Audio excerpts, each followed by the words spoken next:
कस्तूरितिलकं ललाटपटले वक्षस्थले कौस्तुभं नासाग्रे वरमौक्तिकं करतले वेणुकरे कङ्कणं सर्वाङ्गे हरिचन्दनं सुललितं कंठे च मुक्तावली गोपस्त्री परिवेष्टित विजयते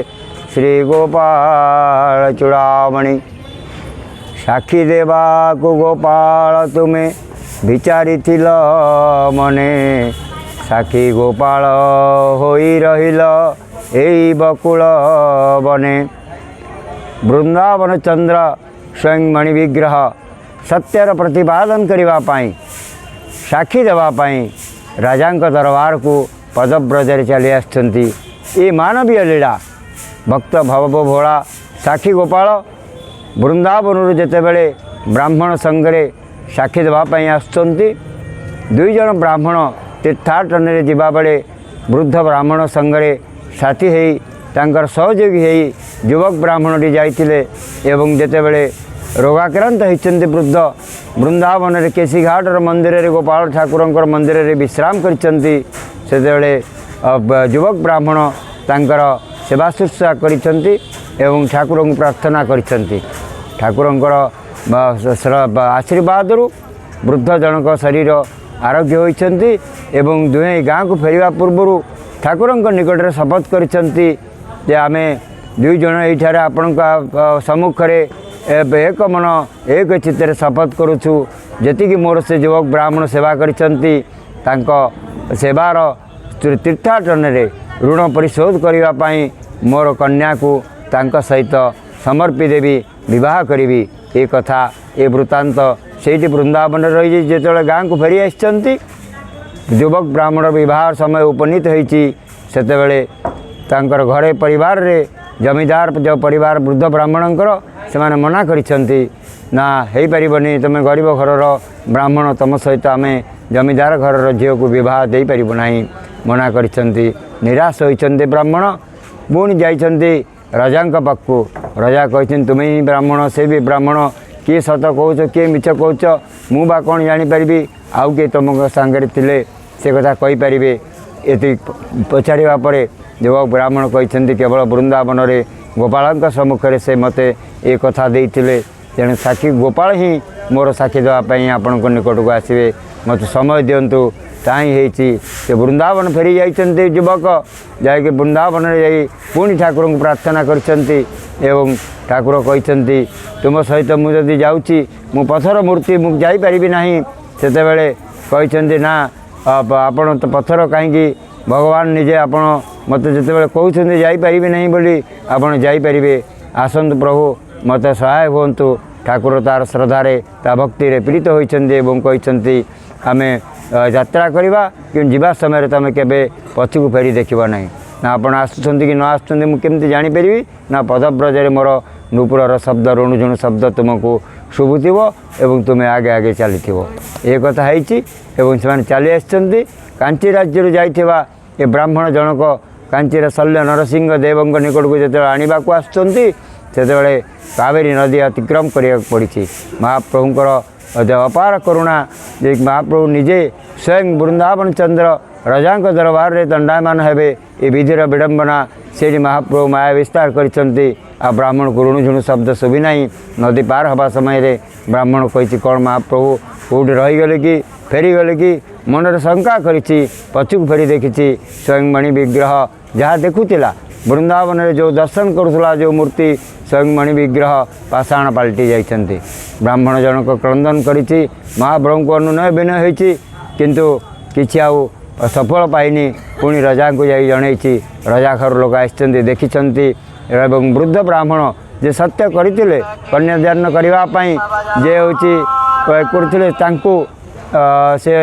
कहते एवं जाकि ठाकुर को देखला फल से वृद्ध ब्राह्मण जनक सत्य कथा मानिबा परे तांकर विवाह होती कन्यादान होती वृंदावन रे ए महाप्रभु गोपाल भाव में सेठार रही साक्षी गोपाल भाव में सेठार पूजा पाई 1470 मसीहा जहाँ ओडिशार इतिहास लिपिबद्ध होती कांचीर राजा पुरुषोत्तम देव शल्य नरसिंह देव को युद्ध डाकरा दे कांची राजा को परास्त करने जो जाइछन्ति सेतेबेले जगन्नाथ एवं महाप्रभु बड़ ठाकुर को सांगे जावाई अनुरोध करछन्ति एवं सांगे जाइछन्ति कला घोड़ा धला घोड़े दुई भाई जाइछन्ति माणिक गौड़ी ठारू माणिकपाटणा पाखरे दही खाइछन्ति से गाँव नाम करछन्ति माणिकपाटणा ये समस्त वृत्तांत इतिहास लिपिबद्ध होइछि 1470 मसीहार कथा जो विजय शोभायात्रा फेरुछन्ति जगन्नाथर महाप्रभु श्रीक्षेत्र को फेरी आसुछन्ति सेतेबेले से श्री जगन्नाथ मंदिर को आसला बेले पद्मावती रानी को आनिछन्ति साखी गोपाल ठाकुर को आनिछन्ति एवं श्रीमंदिर पूजा पाउथिबा भंड गणेश को मध्य आराध्य जे शल्य नरसिंह देवंकर तांको मध्य सांगे आनिछन्ति आसला पड़े बहु दिन काल जेतेबेले श्रीमंदिर महाप्रभु रहिछन्ति एवं विभिन्न समय जवन आक्रमण ठारू तांको स्थानांतरित करा जाइछि कटकर बारवाटी दुर्ग एवं जटणी पाखरे रथिपुर एवं कंतलबाई चिलिका कूल जहाँ अवस्थान कर साखी गोपाल मंदिर रही आज ता विद्यमान रही साखी गोपाल मंदिर भाव में किंतु घटनाक्रम साखी गोपाल आसी ये विराजमान कर साखी गोपाल जहाँ आम देखुचे आज मंदिर साखी गोपाल मंदिर एवं एकाकी महाप्रभु को ये प्रतिष्ठा करा जायतिला। राधा बिना दीर्घ दिन धरी निसंग जीवन यापन करवा जब कष्टकर होती महाप्रभुंर लीलारू तांकर अपार करुणारू बड़पंडा बेलेश्वर महापात्र घरे कन्याटे जन्मग्रहण करछि तार नामकरण करा जायतिला लक्ष्मी एवं लक्ष्मी कालक्रमे जेतेबेले धीरे धीरे बड़ होगा जाइछन्ति ठाकुरंक सहित तांकर मिलन होइछि एवं उभयंकर जो प्रीति से राधा कलारे जन्म होइथिबा लक्ष्मी ठाकुरंकर सेवादासी भाव में आज दंडायमान होइछन्ति जेतेबेले मूर्ति प्रतिष्ठा करिया मूर्ति निर्माण करी जिबार कथा आछि महाप्रभु रातिरे जाइछन्ति केतेबेले पणतकानी महाप्रभुंकर पादर नुपुर केतेबेले बंशी एभली जेतेबेले दोसड़ा छाड़ी आसन्ति बड़ पंडा घरे बेलेश्वर महापात्र घरे लक्ष्मीर शयन सज्जारे तेतबेले रजाघर लोकंको आसीछि जे बड़ पंडा कौन नहीं जाउछन्ति कि बंशी ठाकुरंकर घर को सेतेबेले तांको जेतेबेले दंड देवा पई विचार कराइछि निजे महाप्रभु साखी गोपाल जणैछन्ति एवं पुरुष राजा को कहिछन्ति ना बड़ पंडांकर झियो राधा कलारे जन्म होइछन्ति तांको सेही भली लक्ष्मींकर सदृश मूर्ति निर्माण करी एठारे राधा भाव प्रतिष्ठा कर राधा बिना पूजा अधा ये जो कथा रही साखी गोपाल मंदिर राधा रही किंतु बड़ पंडा घर कन्या बेलेश्वर महापात्र कन्या लक्ष्मी जे कि सेवक घर कन्या भाव में महाप्रभुंर बाम पार्श्वर दंडायमान रही आम देखुचे सबु जगार राधा कृष्णंकर गोपाल ठाकुरंकर जुगल मूर्ति किंतु यही ही व्यतिक्रम देखा मिले जेहेतु परवर्ती अवस्था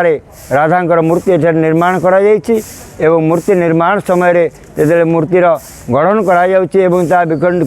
पूर्णांग हेउना से चिंतार पड़ते पुणी शिल्पी कूल प्रार्थना करछन्ति प्रभु को तैयारी करी चली मूर्ति तैयारी चली मस्तक छिद्र रोचे नग्न भग्न न पूजयत जहाँ छिद्र रोचे भग्न रोचे पूजा करिवार विधि नहीं शास्त्र रे तेणु ये मूर्ति को प्रतिष्ठा करा जाई पारु नहीं ये जो कथा रही एवं काल से समय राधा रानी निजे लक्ष्मी बड़ पंडा घर राधा रानी प्रतिष्ठा समय रोगाक्रांत होती रोगाक्रांत जो मूर्तिर प्रतिष्ठा करा जाउछि से देहांत घटी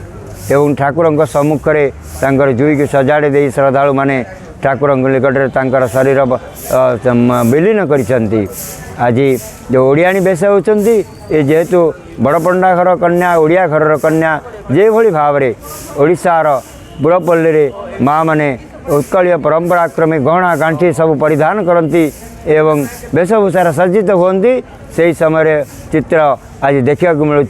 सुवर्ण वंशी ठारू महाप्रभुंर जो नटवर वेश सांग को माँ राधा रानी ओडियाणी वेश ये सब आज शोभा पाँच वैकुंठ प्राप्तिर आशार राधा पाद दर्शन करेंगे महाकार्तिक मासरे ठाकुर नटवर श्रृंगार वृंदावन चंद्र को दर्शन करेंगे हविशाली मानक तो अत्यंत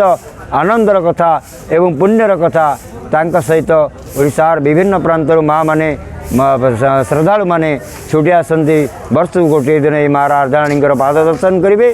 अँला वृक्ष को पूजार्चना करेंगे बेढ़ा परिक्रमा करेंगे तुलसी मालती ये सब फूलहार दे ठाकुर निकट में निवेदन करेंगे परिवार मंगल कामना करेंगे जय जय जगन्नाथ जय जय जगन्नाथ जय जय जगन्नाथ।